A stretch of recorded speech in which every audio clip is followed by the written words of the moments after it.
Christ our Lord. Amen.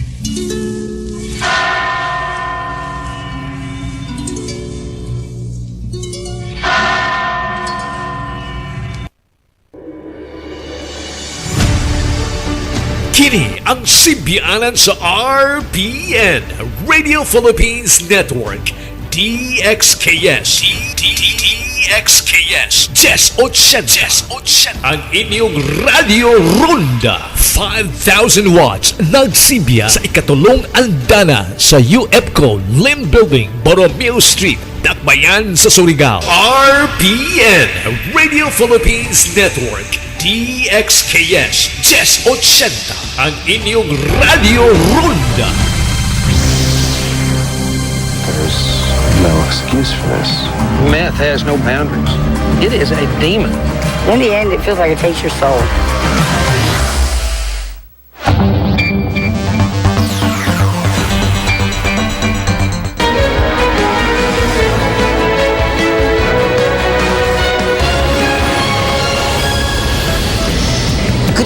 I'm Pia Ontiveros. Welcome to News Night, where we go above and beyond the headlines. Tonight on the program, rising pump prices push transport groups to appeal for a jeepney fare hike, but will authorities grant their wish?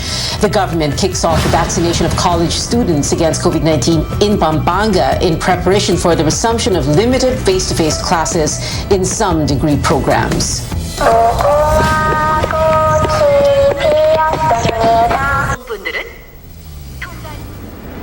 And red light, green light, this South Korean game is now known to over 111 million people worldwide as action thriller Squid Game becomes the biggest series Netflix has ever launched.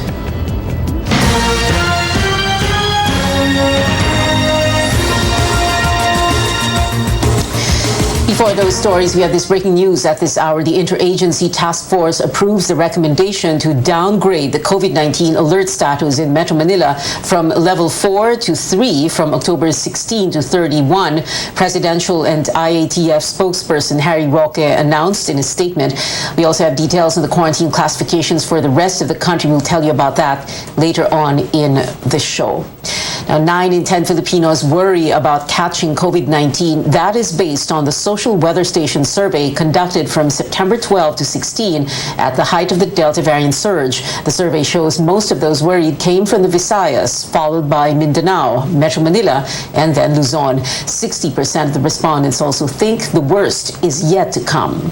Nakakatakot pa rin na dahil sa sitwasyon natin kasi sino ba namang hindi kakabahan sa COVID kasi it's really parang between life and death. So parang nakakatakot talaga. Despite the vaccination and declining cases, the public believes the threat of the virus remains. Now, transport groups are formally filing a petition for a minimum jeepney fare hike from 9 to 12 pesos. The petition covers routes within Metro Manila and the nearby regions of Central Luzon and Calabarzon. Our Rex Media tells us more. It's a tug of war. The welfare of jeepney drivers on one side and commuters reeling from the effects of the pandemic on the other. Jeepney drivers and operators hit by rising fuel prices want no less than a fare hike. They want the minimum fare to go up from 9 to 12 pesos. This covers Metro Manila, Central Luzon, and Calabarzon for now. Transport groups are saying they're caught between a rock and a hard place. They don't want to add a burden to the commuters. At the same time, they're struggling due to the increasing oil prices, which have gone up for the 7th time in less than 2 months. The average price of diesel products is now at 49 pesos. Then there's the notable slash in income due to the government's health protocols. They can only fill in half of the capacity of their units. Sa mga pasahero naman po namin, patawarin niyo po kami, hindi po namin gusto to. Gusto lang namin magtulungan tayo para naman po makasurvive kami. Kasi kung hindi niyo po kami tutulungan at patuloy po itong ginagawa ng mga oil company sa pagtataas ng kanilang mga presyo, paano po tayo makakasurvive? Kung bumaba naman ang presyo ng petroleum product, kaming grupo rin naman ay nagkukusang magbaba. Magpapahit kami ng petition for reduction of fare. Ibabalik natin sa dati. The Energy Department says there's a possibility that pump prices like diesel and gasoline will continue to increase next week. Transportation Secretary Artugade, however, is not keen on any fare hike. It has been my position and it continues to be my position. Humanap po tayo ng ibang pamaraan sa pakikipagtulungan sa mga jeepney driver, sa mga operator. Humanap po tayo. Huwag ho tayong tumutok lang sa tinatawag na increasing of fare.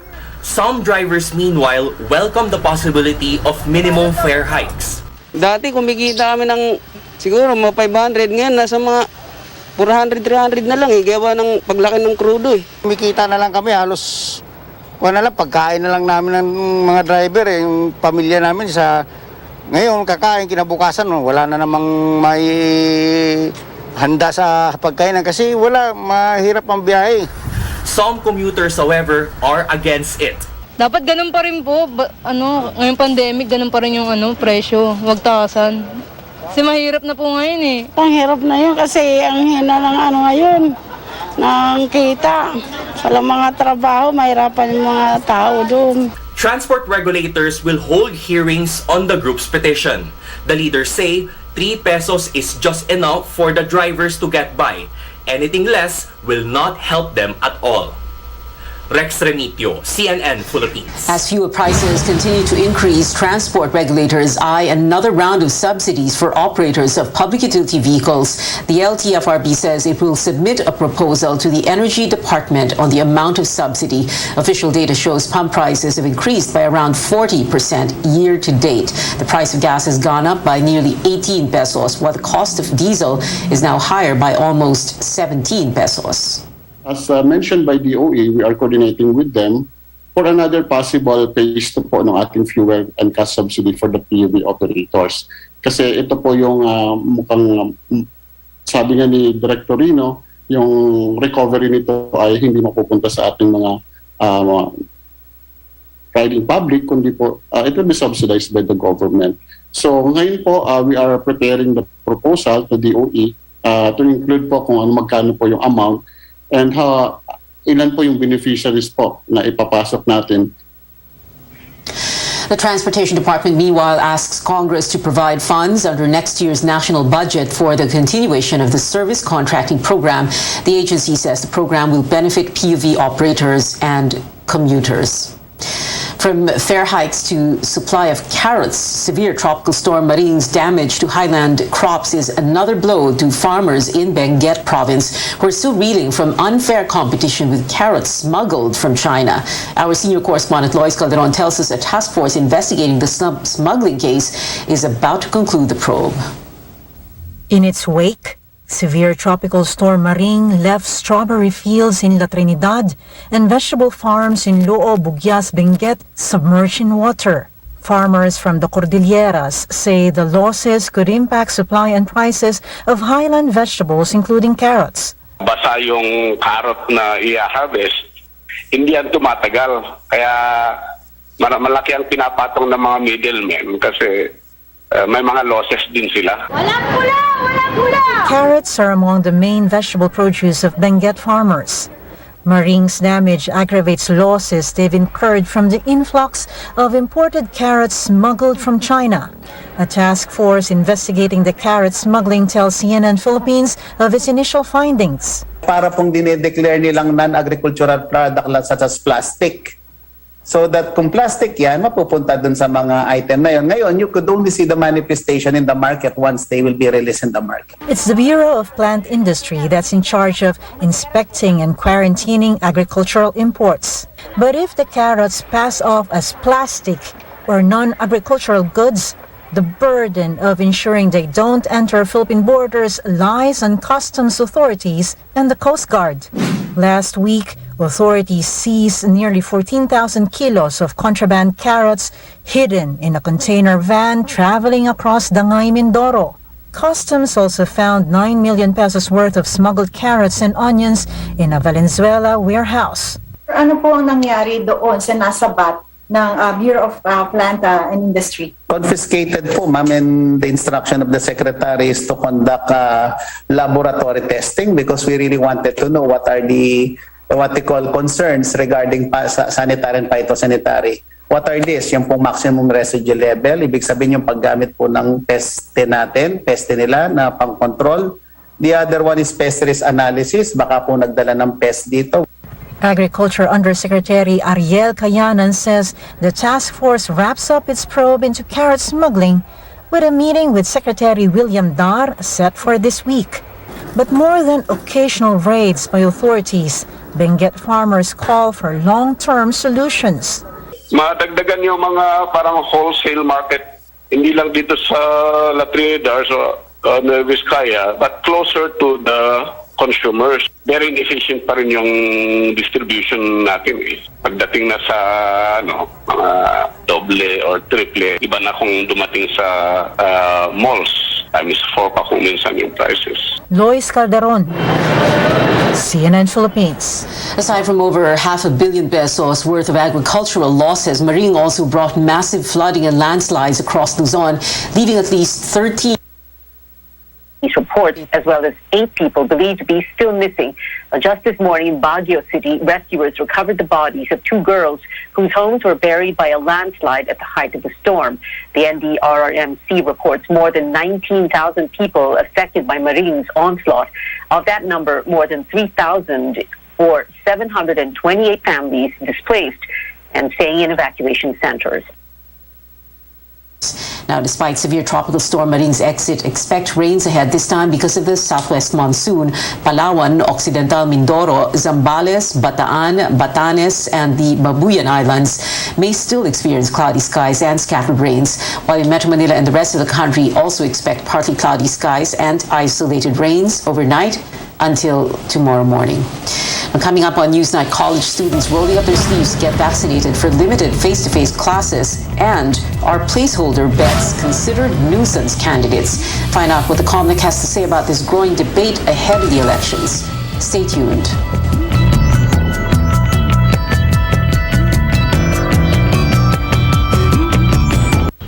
Nagsimula sa isang pangarap. Ako na po, ma'am. Ika'y tutulungang ibahin ang buhay na nakasanayan. Naka 24 months ka na sa pag-ibig. May panghulog na ako sa motor. Uy, bagong motor! Gagawa ng hakbang para mapaghandaan ng forever. Ingat ka, ha? At harapin ang bukas nang may maaasahan. Simulan mo na ang forever mo ngayon. Fund your forever with Pag-ibig Fund. Register today! Listo at ganado ang baby ko sa vet-approved Nutri-Chunks with active boost and prebiotics na pampalisto. Made with real meat, with essential nutrients to help them grow healthy and happy. Listo, ganado sa Nutri-Chunks.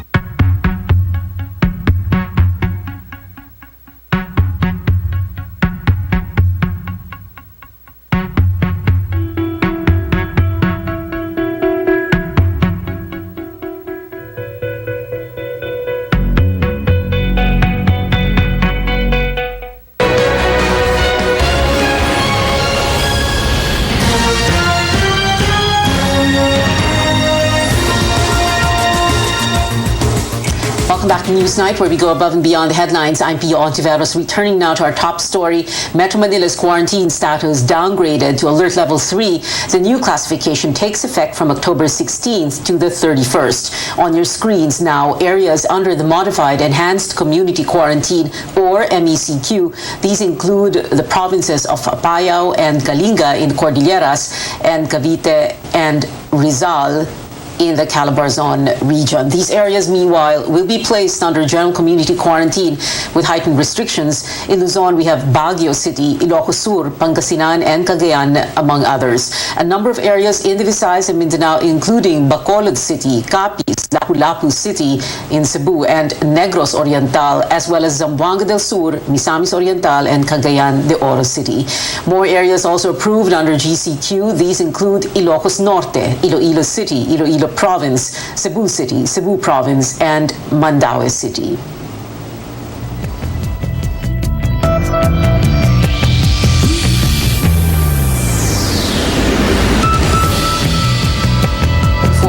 The country is scrapping the mandatory quarantine. Beginning October 14th,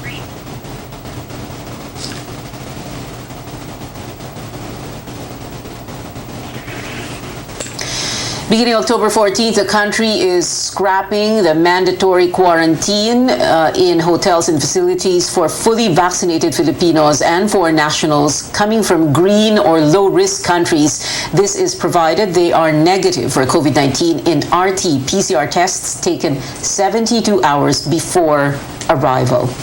Now, the government rolls out its school-based vaccination program for college students in preparation for the limited face-to-face classes in some degree programs.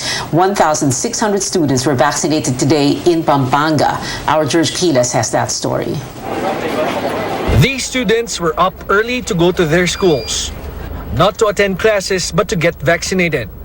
It's been over a year and a half since the COVID-19 pandemic struck. Schools physically closed and resorted to online learning.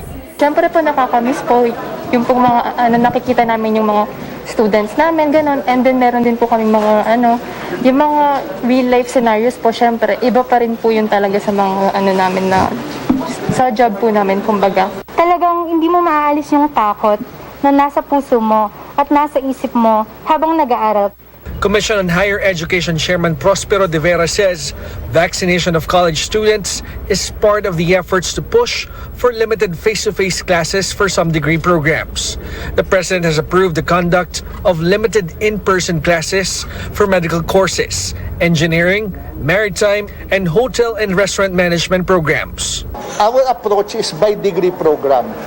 So we looked at all the degree programs. We classified those that really need face-to-face. Yun ang priority. Kasi not all degree programs are equally situated.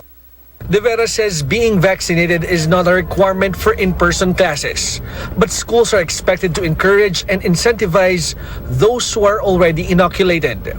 In the case of Our Lady of Fatima University, all faculty members who will participate in physical classes must be vaccinated, while unvaccinated students need to show negative COVID-19 test results first before attending the class. We need to protect our students, and the best way to protect them is to make sure that the mentors are vaccinated in the first place. Now, with regards to students, if they're not willing to be vaccinated, then they have to have a good reason why they don't want to undergo the vaccination. With enough supply of vaccines, Vaccine Czar Carlito Galvez is encouraging all eligible students to get vaccinated as added protection against the deadly virus. From Pampanga, George Cahiles, CNN Philippines. The health department is rushing to protect children from infectious diseases. Besides COVID-19, some of them have missed out on routine immunization because of the pandemic. Caroline Bonkin has that story. Children from infant to 12 years old line up to get their vaccines at a school in Caloocan City on Wednesday. Immunization rates against infectious and fatal but vaccine-preventable diseases are down, and the health department is racing against time to prevent another outbreak on top of COVID-19. Measles, for example, is more contagious than COVID-19. Just one child could infect up to 18 others. The pandemic left millions of children vulnerable to measles, rubella, and tetanus diphtheria, among other diseases. Routine immunizations at schools have been disrupted by the pandemic, and many parents are afraid to bring their children to health centers. By September, only 30% of over 5 million children nationwide have been vaccinated. To catch up, the health department is bringing the vaccines closer to communities, hoping to cover 95% of children by December. Some will do house to house, but some will likely just transport the patients to the health center. Pumupunta yung parang isang van sa isang lugar, tapos doon babakunahan yung mga bata. Don't worry about the safety. These childhood vaccines are not new vaccines. They have been used for many years. Children who have missed vaccines means they could get at least 2 different shots in one day. In Metro Manila, which has been under the strictest lockdowns most of the year, vaccine coverage is only at 24%. They need a more aggressive strategy. House-to-house vaccination every day in the next 15 days to cover 80% of children. Kung gagawin lang natin yung every Wednesday, hindi ho namin maaabot lahat yung hahabulin na bilang ng bata. As the program begins, Lito Bello took the opportunity to have his 7-year-old kid vaccinated. Unang-una, mga bata hindi pwedeng lumabas, di ba? Pangalawa, Yung mga health center, kadalasan mga sarado eh. Iniwasan din natin na mahawa yung mga bata. Tito says at least he has one less thing to worry about, his child's health. Caroline Bongkin, CNN Philippines.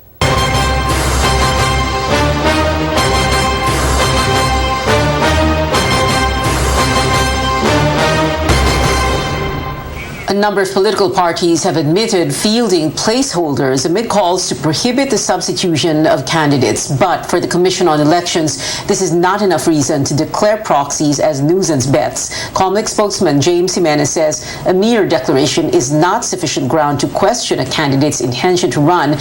Jimenez says, and I quote, "The bona fide intention needs to be proven."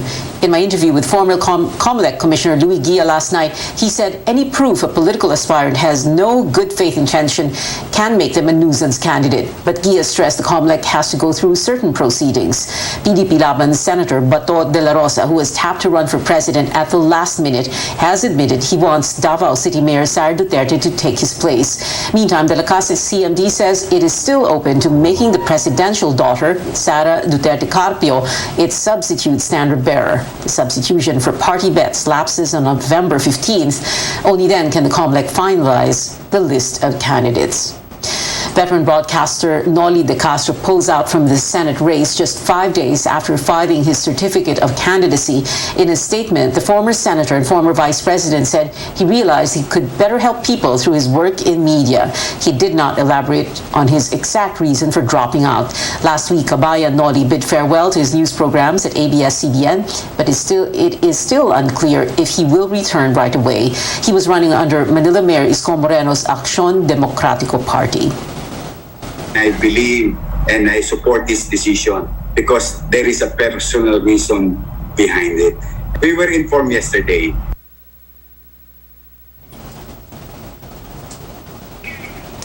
A document seen by CNN Philippines showed De Castro signed his statement of withdrawal on Tuesday and was accepted by the COMELEC Wednesday morning. Following De Castro's move and the resignation of Moreno's chief of staff, Acción Democrático issued a statement saying people are putting malice to derail the candidate they are most threatened by. Now, straight ahead on Newsnight, Miss Universe Philippines Charity 2021 reveals she was very close to holding the main title for another country. And the Korean series Squid Game reaches a long-predicted milestone on Netflix. Details when we come back.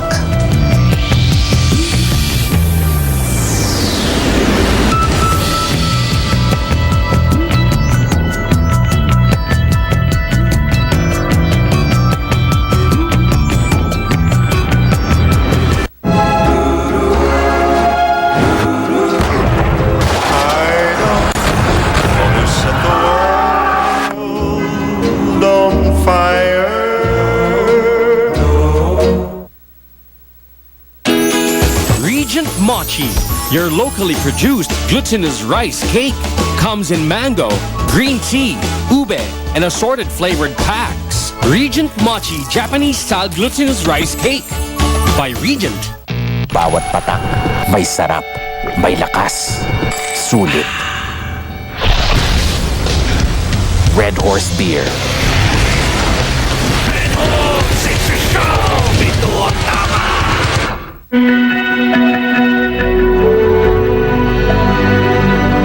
President of the Philippines, Rodrigo Roa Hotel. I, Maria Leonor Heronimo, having been appointed to the position of chair.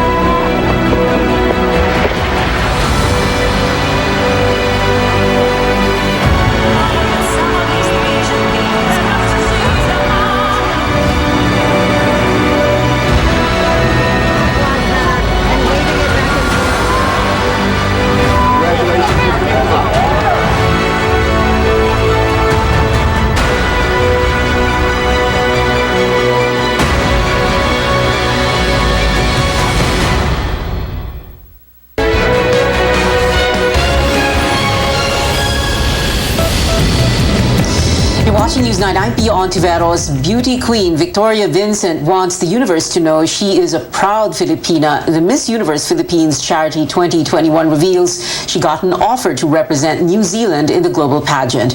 But the own. After giving it much thought, Vincent says she decided to turn down the offer. The Cavite beauty is thankful for the once-in-a-lifetime opportunity, but says her heart is and will always be for the Philippines. Movie and music news now, including a new member of the MCU, a familiar face at the top of the charts, and the return of a horror movie icon. Here's CNN's David Daniel with a Hollywood Minute. Ready to scream again? It's been 25 years since the first Scream and a decade since Scream 4. Now original stars Neve Campbell, Courtney Cox, and David Arquette are back with a new generation of potential victims and a new Ghostface killer in an all-new Scream, due in theaters January 14th. I guess just encourages people to kind of naturally raise their game. English actor Will Poulter is joining the Marvel Universe. He's been cast as Adam Warlock, a character teased in a Guardians of the Galaxy Volume 2 post-credits scene in Guardians of the Galaxy Volume 3. Production is scheduled to begin next month. Nearly 6 months after Taylor Swift's re-recorded album Fearless, Taylor's version debuted atop the Billboard 200, it's back at #1. Billboard credits the jump to the release of the album on vinyl and signed CDs in Swift's merchandise store. Swift tweeted she signed so many discs, her hand is now frozen in the permanent shape of a claw. Sometimes topping the charts takes sacrifice. In Hollywood, I'm David Daniel. Action thriller Squid Game is now Netflix's biggest ever series launch. If you tuned in on the platform for the viral hit, you are one of 111 million accounts that watched the show since its debut just 25 days ago. It quickly beat out Bridgerton, which got 82 million households viewing in the first 28 days of release. The popular Korean program revolves around cash-strapped contestants participating in deadly children's games to win billions of Korean won. Now, Squid Game is just the latest in a series of Korean content that made its way across the globe. CNN's Paula Hancock has the details of its runaway success. On social media, these images are everywhere. On television, I'm here with the cast of Squid Game. Everyone is talking about it. Welcome. Amazon's Jeff Bezos tweeted, "I can't wait to watch the show." Already hitting #1 in 90 different countries on Netflix, Squid Game is a South Korean TV show where 456 debt-ridden contestants compete in childlike games for a prize of nearly $40 million. But the penalty for losing is death. Show creator Hwang Dong-hyuk has wanted to make this show for more than a decade, but studios rejected it. When I showed it to people, a lot of them said that it was unfamiliar. It's strange and unfamiliar. What is this? What the hell is this? They said this in a negative way. South Korea already has a strong film industry with deep talent pools and large profitable studios, but its TV shows were predominantly romantic soap operas until Netflix arrived. I suddenly thought, will I be able to bring the show to life as I want it if Netflix is involved? I took that script from 10 years ago and showed it to them. Netflix said they loved it. Netflix says it has already invested some $2 billion on Asian content and will invest another $500 million on making new Korean content alone this year. I think in the past couple of years, we've seen Korean content viewing grow 4 times in the region. Parasite. This is a golden age of Korean cultural exports. One win after another, music, films, TV shows, dubbed Hallyu or Korean Wave, and it's swept far beyond Asia, where it's been popular for the past 2 decades. Hwang says that this show's message resonates around the world. The world is getting much harder to live in. Even in the last 10 years, wealth disparity is growing. Nations are facing economic strife, and the added element of the COVID pandemic has made the wealth gap even worse.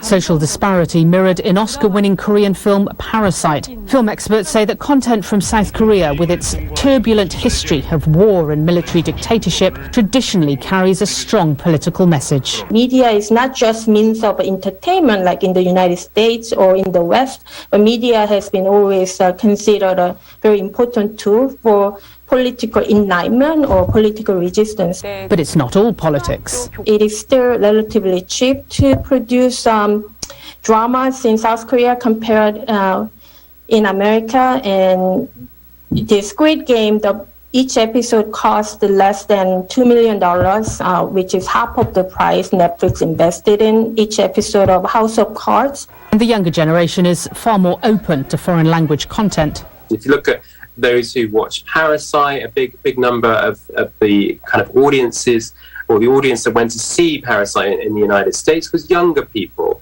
And they've been really keen to kind of break that 1-inch subtitle barrier. The success of Squid Game is already helping other Asian content to trend on Netflix, while other streaming platforms are looking to replicate this enormous success. Paula Hancock's CNN Seoul.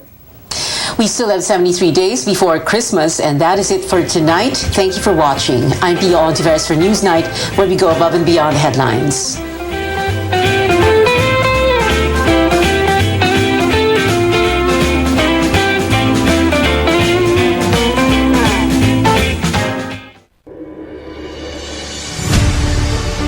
Kini ang simbianan sa RPN, Radio Philippines Network, DXKS. DXKS. Jess Ochenta. Ang inyong Radio Ronda. 5,000 watts. Nagsimbiya sa ikatulong andana sa UFCO Lim Building, Borromeo Street, Dakbayan sa Surigao. RPN, Radio Philippines Network. DXKS Jess Ochenta, ang inyong Radio Ronda.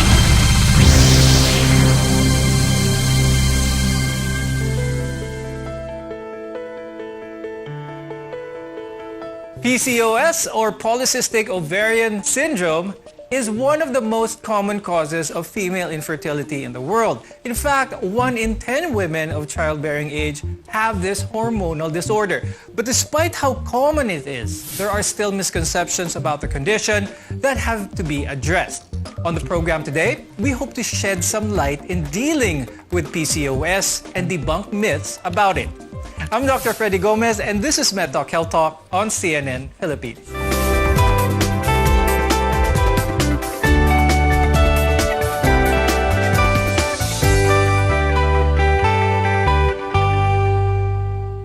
PCOS is a condition in which women produce abnormal amounts of male hormones or androgens, and as a result, more challenging time getting pregnant. They're also at increased risk of developing other conditions like diabetes and high blood pressure. But learning how to manage PCOS can help reduce its symptoms and prevent long-term health problems. So let's welcome our guests for today. With us is Dr. Sonia Desquitado. She's an obstetrician gynecologist from the Asian Hospital and Medical Center and a fellow at the Philippine Society for Reproductive Medicine. Also with us is Dr. Jeremy Robles. He's an endocrinologist from Chonghua Hospital in Cebu and the immediate past president of the Philippine Society of Endocrinology, Diabetes, and Metabolism. Now, PCOS still isn't fully understood on what causes it, but research suggests that women with a strong family history of the condition are more likely to have it. I'll start the conversation kay Dr. Sonia. So, if a woman is diagnosed with PCOS, ano ang mga chances, doktora, na yung anak niyang babae or maybe yung kapatid niya ay may PCOS as well? We actually, that scenario is very common in the clinic, no? Because, by definition, PCOS is a syndrome. So patients, when they are young, patients with a family history of diabetes and hypertension, the women in the family have PCOS, and usually it's the sisters have it, and if you ask them, the mother had it, and the parents maybe, or the lola or the lolo are also diabetic and hypertensive. So yes, it's very common that women in the family have it. Now, apart from genetics, there are several environmental factors din naman that can trigger this condition. Dr. Jeremy, tell us about these. PCOS is really quite an interesting disease, so it's quite complex in the sense that it does manifest in different ways. But we know for a fact that genetic factors really play a big role here. But when we talk about environmental factors, obesity is one of the things you want to avoid if you're at risk of PCOS, and therefore you have to stick to a strict diet just to keep your patient's weight in check. Ethnicity also plays a role. Depends on if you're Asian and even if you're in the US, you're still at risk. You have higher risk for the metabolic disorders of PCOS. Aside from yung mga common thoughts about PCOS na this is one of the main causes of infertility, it can also cause a lot of metabolic problems as well. Remember that a lot of these patients, when they go into the clinic, their main issue is infertility, but often when you do check them, they are at risk for diabetes, obesity. They may also have derangements with their blood pressure as well as their cholesterol.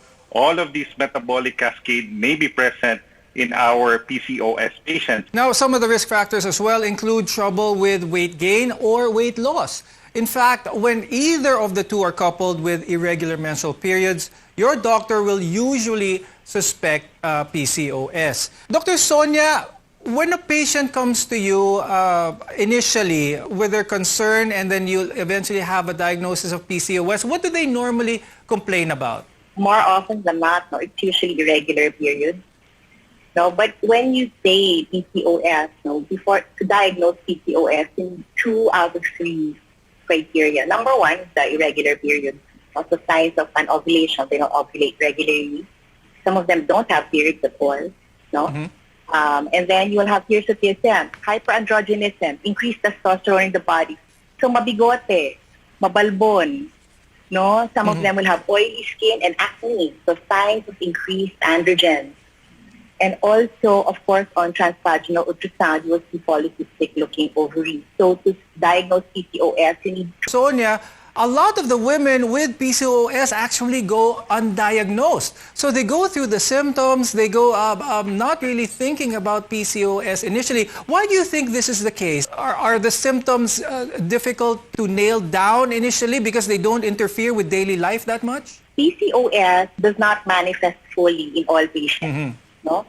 So usually in patients who are lean, who exercise, who eat well, they can have PCOS, but it's not a problem because their periods are very regular.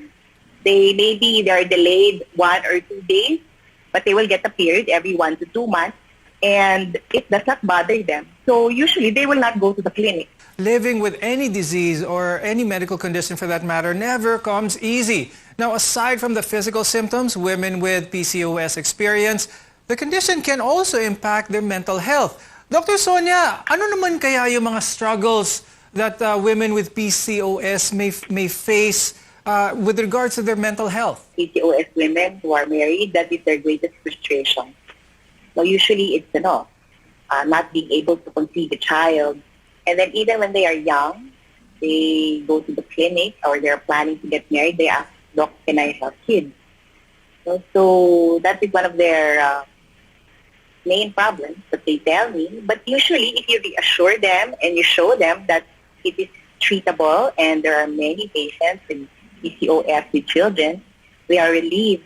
I always emphasize to my patients, if you're scared of that and all the consequences of PCOS, then the basic treatment is really lifestyle. So it really does affect, it can have an effect on the mental health because as we mentioned earlier on the show, stress is one of the risk factors as well.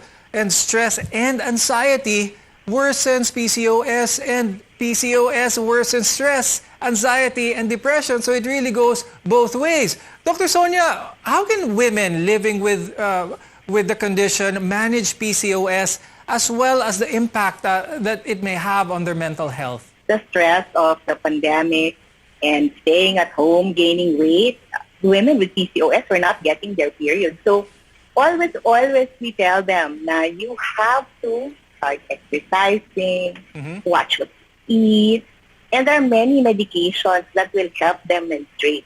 And that coupled with a healthy lifestyle and weight loss, the symptoms of PCOS will usually resolve or improve a lot. It's common for women to find out that they have PCOS when they have trouble getting pregnant. But it often begins soon after the first menstrual period, sometimes as young as 11 or even 12 years old. And it can also develop in your 20s or your 30s. When we return, we'll debunk some myths about the condition. So keep it here on MedTalk Health Talk, only here on CNN Philippines.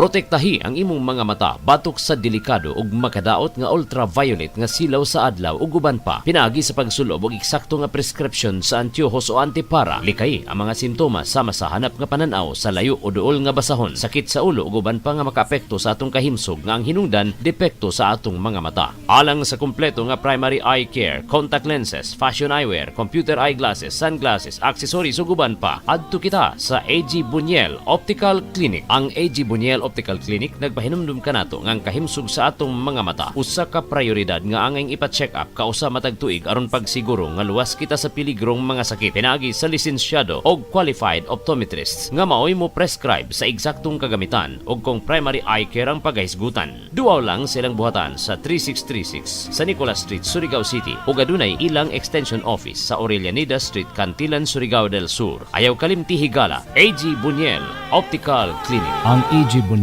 Optical Clinic doon na branch dito sa lungsod sa Dapa sa may Lupis Haina Street, Poblasyon Dapa, Surigao del Norte. Ang AG Buniel Optical Clinic dinhi sa syudad ng Surigao no transfer na sa bag-ong location sa Nicolas Street Ragyahapon, tapad sa Garcia Hotel at bang sa Unicity. RPN Radio Philippines Network Radyo Ronda DXKS Surigao. Member, kapisanan ng mga broadcaster ng Pilipinas.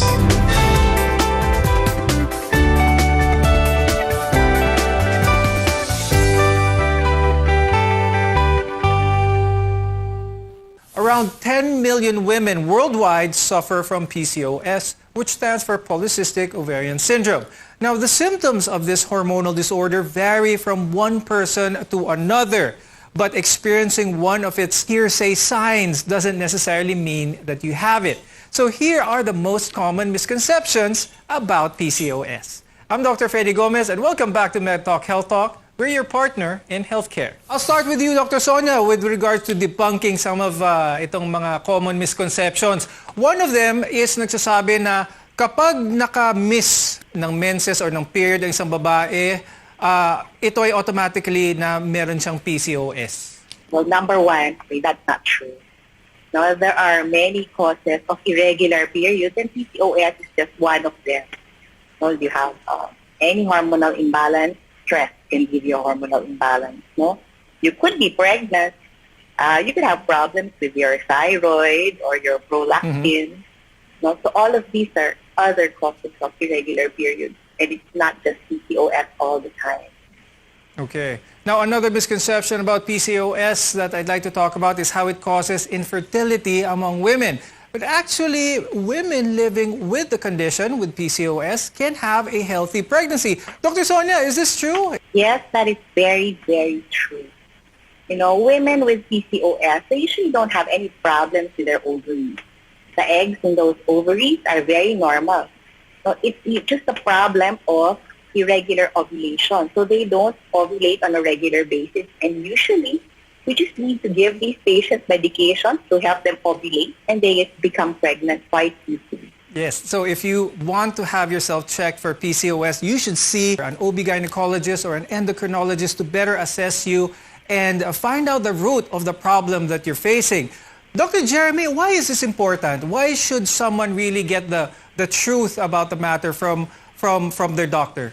When we see these patients, we do a general checkup of these patients. The history is going to be important. The familial history is very important. Of course, we're going to work up for metabolic disorders. We're going to check the BP as well as the other parameters, the blood sugar, cholesterol, and all the other metabolic components that may be present in these patients. As I said earlier, they're really at risk for metabolic disorders. And, you know, there's really that link that puts together your metabolic disease and your PCOS, and I think we'll cover that a little bit later. Yes. Now, early in the show, we discussed that women with PCOS have higher levels of male hormones or androgens, and this can make ovulation a little bit more challenging, which then causes irregular periods, maybe acne, excess hair growth for that matter. Now, it also increases the chances of developing other serious health problems. Dr. Jeremy, you touched about this a little bit earlier, but Let's remind our viewers, what are some of the complications that can happen with having PCOS? So the problem with PCOS is really it's a mix of metabolic disorders. The key words that you want to remember when you have PCOS is insulin resistance. So if you're insulin resistant because you're overweight, you're diabetic, that is closely linked to PCOS. In fact, chances are sometime in the future you may develop diabetes, and therefore you really have to struggle to control your blood sugar as well as control your weight. So these are things that you need to look at. You mentioned about diabetes, but high blood pressure is another common medical condition here at home that may be aggravated by someone with PCOS. Dr. Sonia, how can PCOS contribute to this? Anong connection ng PCOS and someone's blood pressure? Patients have to understand that PCOS is a syndrome na at one end you have polycystic ovaries, irregular period, and at the other end, later on in life, it's hypertension and diabetes. Patients with PCOS are more prone to developing hypertension when they are pregnant, just as they are more prone to developing diabetes when they are pregnant. And they're also more prone to developing hypertension and diabetes when they are older. Mm-hmm.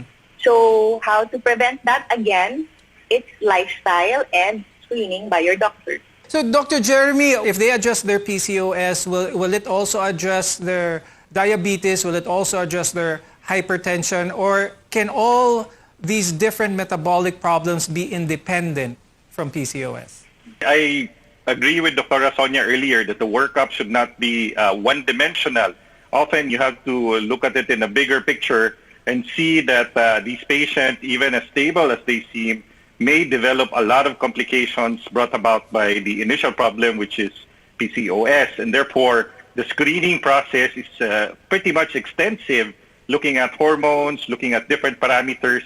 So to answer the question of whether or not you stop one, do you stop the other, really, if you're able to control and stabilize this patient early on, there's really a possibility that you're able to deal with the problem. So if you have PCOS, you keep this patient in a good weight, not overweight, not obese. You can help them get pregnant.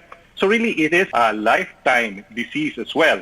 So this one will need a lot of counseling. We need to discuss with the patient really the impact in terms of their lives, how PCOS will affect them. The types of treatment for PCOS may depend on whether or not a woman plans to become pregnant. More on this when we come back. We want to be your partner for a lifetime of good health, so stay with us here on CNN Philippines.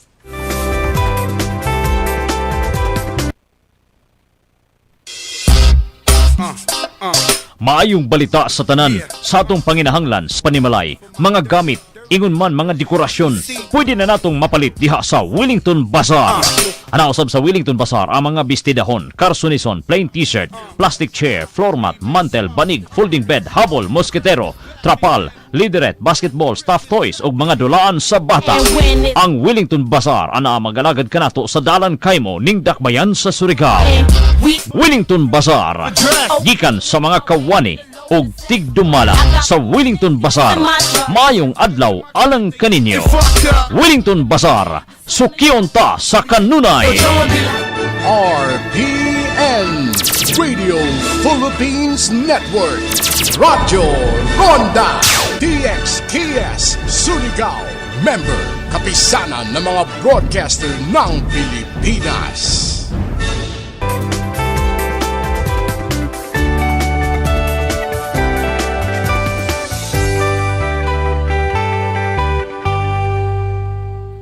Polycystic ovarian syndrome is a lifelong condition, and each case is unique, so treatment usually depends on the symptoms a woman is experiencing. I'm Dr. Freddy Gomez, and this is Med Talk Health Talk, where your health comes first. Dr. Sonia, can you walk us through what the typical or what a treatment plan looks like for someone who wants to have a baby but is diagnosed with PCOS? So when the patient wants to have a baby, then treatment is directed towards that end. So any treatment for infertility is done against the background of the lifestyle modifications that we talked about earlier. Mm-hmm. So, and usually when patients want to have a baby, we give them medicine to make them ovulate. And there are many drugs now that can help them do that. Some of them would be clomiphene, letrozole, and even We even have the injectable gonadotropin, Right. which we use usually for IVF cases. Now, if diagnosed with a condition, we want to stress that there's no reason to believe that it should negatively impact your life, because treating PCOS usually starts with making healthy lifestyle choices. Dr. Sonia, let's talk about that. What should one do? How should they be healthy? Number one, exercise regularly, maintain a normal body weight. They must watch what they eat because they are prone to hypertension and diabetes. Now, Dr. Jeremy, if a woman with PCOS does become pregnant, she's able to go through that, does she run the risk of having any of these gestational diabetes, maybe hypertension during her pregnancy? That's really true. No? So these patients, as I said, they're already a pre-diabetic state. So a lot of these patients we follow closely whenever they go into pregnancy already. As they go into pregnancy, we know that they're already considered high risk, and therefore we should watch them closely. So some of these patients develop early on these manifestations of hypertension as well as gestational diabetes, or for that matter, pre-gestational or overt diabetes in pregnancy. And therefore, this will entail a closer follow-up as well as closer, more aggressive treatment for these patients during their pregnancy. Dr. Sonia, you have something else to share. That's a good question. We actually are, my society, the Philippine Society of Reproductive Medicine, actually just finished writing the new clinical practice guidelines for PCOS. And PCOS in pregnancy, okay, we really have to advise these women that they are at risk for complications. No, there's a greater chance of preeclampsia or hypertension in pregnancy, development of gestational diabetes mellitus. These women are also at increased risk for delivering by cesarean section rather than normally. Also, their babies are at increased risk for growth problems, not just the classic too large babies, but also some of them can be growth retarded. Dr. Sonia, what can you advise our viewers out there, especially those who are diagnosed with PCOS or who are unsure that they probably might have PCOS? Say what I usually tell my patients, that PCOS is a lifestyle disease, but it's very treatable, and mainstay of treatment is the lifestyle modification, and we will treat your symptoms as they appear. Many patients will have healthy lives with many children. Yes, very true. And Dr. Jeremy, do you have a message for our viewers, especially when it comes to PCOS? Yes, I have 3 L's for our patient. First, PCOS is life-centered. Ibig sabihin, you have to live life. No? So if you do have PCOS, it doesn't mean it's the end of the world. We have to give hope to these patients that, you can go on with your life. You just have to be careful with the choices that you make. The second L is lifelong. This is a lifelong treatment that you have to keep in mind. It's not going to go away in a couple of weeks. And of course, the last one, Dr. Sonia said this, lifestyle disease. So ito po yung the choices you make with the food, the exercise, the weight issues, all of these needs to be taken into consideration. Don't lose hope. We can actually help you. A lot of people can help you. We're putting in a lot of effort to educate people about PCOS. No, it does not choose if you're rich or if you're poor. It can occur in childbearing age for a lot of people, and therefore you need to get help if you are diagnosed with PCOS. And we want to remind our viewers that many women living with PCOS have gone on to have successful pregnancies, as what was mentioned earlier. And the treatments available ensure that women with PCOS live healthy and happy lives. With that, I'd like to thank obstetrician gynecologist Dr. Sonia Desquitado and endocrinologist Dr. Jeremy Robles for guiding us on this topic today. I'm Dr. Freddy Gomez, and we'll see you again next time. Stay safe, everyone.